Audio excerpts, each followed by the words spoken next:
Hey there guys, today is day 6 of the Avian Advent Calendar Challenge. Now the Avian Advent Calendar is an advent calendar of parrot toy parts, and every single day I am going to be trying to build a brand new parrot toy.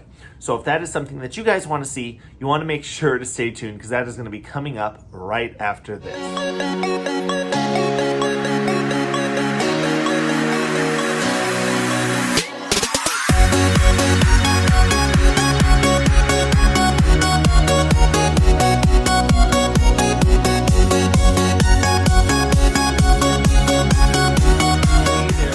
This is Jack over at Hive Redbird, where I am tirelessly working to find new ways to make the keeping of exotic animals and pets more exciting, more affordable, and ultimately more enjoyable. And today's video is part of a series going over a challenge I am doing with the Avian Advent Calendar. Now, the Avian Advent Calendar is a product put together by the Leather Elves. If you guys would like to know more about it, I am going to put the link in the description section down below.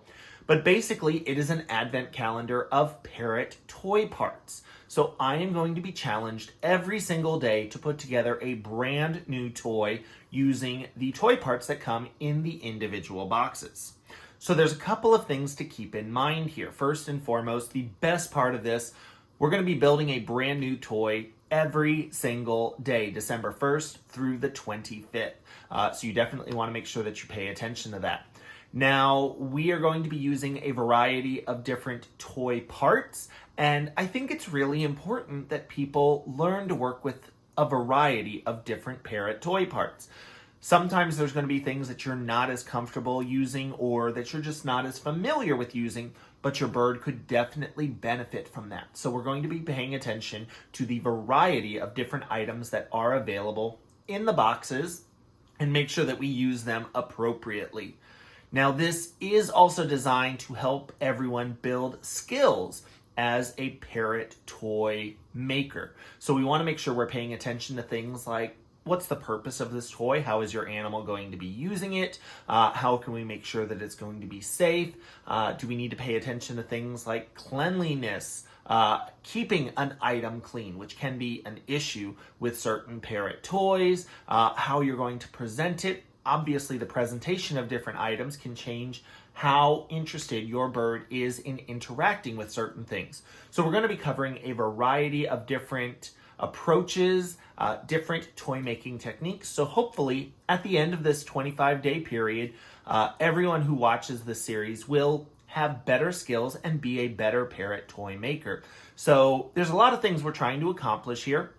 One thing I do want to point out before we get started, we're going to open a new box every single day, but we're not necessarily going to be using all of the parts every single day. I would encourage you guys to save those parts, save things like the packing paper, the boxes that you are opening every single day, because we will be using them on future challenges. The important thing is that there are so many different materials that can be used to make great parrot toys, and we are going to do our best to use all of them. But that being said, let's go ahead and jump into the toy that we're going to be building today. All right, guys. So for day 6 of the Avian Advent Calendar, we have an assortment of leather washers. So you guys can see we've got a couple of different sizes here. There's actually quite a few of them in here, in addition to, of course, our regular crinkle paper and, of course, the box. So I'm going to go ahead and set the box and the crinkle paper aside because I still have some leftover pieces from yesterday of the box cut up and drilled with holes. If you don't have any pieces like this, go ahead, cut up the box that you have for today into pieces, and we are going to build a shreddable toy for our bird. So for this, we're going to need a small piece of the leather cord that we had before. Honestly, this is probably even longer than what we need. Just like before, we are going to tie a knot in one side. That is going to give us the ability to string all these pieces on without them falling off. Now, one thing I'm going to encourage you guys to do, take a look at the different pieces you are going to be using.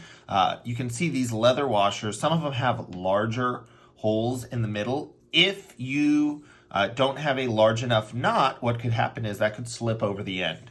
So what you may need to do instead is take one of these pieces with a smaller hole, the piece of cardboard, slip that down, and that'll support everything. Now, the goal of this toy is to create a shreddable toy for your birds. So we are going to go ahead and do a couple of pieces of cardboard. Then we're going to do one of the leather washers. What that's going to do is, as we string these pieces of cardboard on, it is going to create little gaps to make it easier for your bird to reach to get those cardboard pieces. So we'll do a few more pieces of the cardboard. And if you start to fray the end of your leather piece, just like we did before, what you can do is just cut that at an angle. That's going to give you a nice point. That's going to make it really easy to thread these pieces. We're just going to keep going with a couple of the cardboard strips and then a leather washer. If you want to create a bigger gap, you could use 2 of the leather washers. But what this is going to do is give us a lot of easy places where your bird can reach in and chew through these toys. If you have a bird that is exhibiting feather destructive behavior, giving them toys with the sole purpose of being destroyed can be a good way to mitigate that, provided, of course, that it isn't caused by a medical reason. So we just keep going, and you can make this as big or as small as you want. Once you have enough of your pieces on, you are going to want to make sure that whatever you have left over, set aside, because we can definitely use all of these pieces on a later day. There is no such thing as wasted toy parts. Now, since this is getting to be a little bit long for this cord, if I wanted to tie a loop in it, I would need that excess length just to get that loop. If you wanted to tie it directly to your bird's cage, you could do that as well. Then you wouldn't need something like a quick link to attach it to the cage. Just be mindful of how long this cord is, how much you have length. Build it to the appropriate length for your toy, but you can see that this one is a lot more spaced out, so it's going to be a great destructive toy for birds.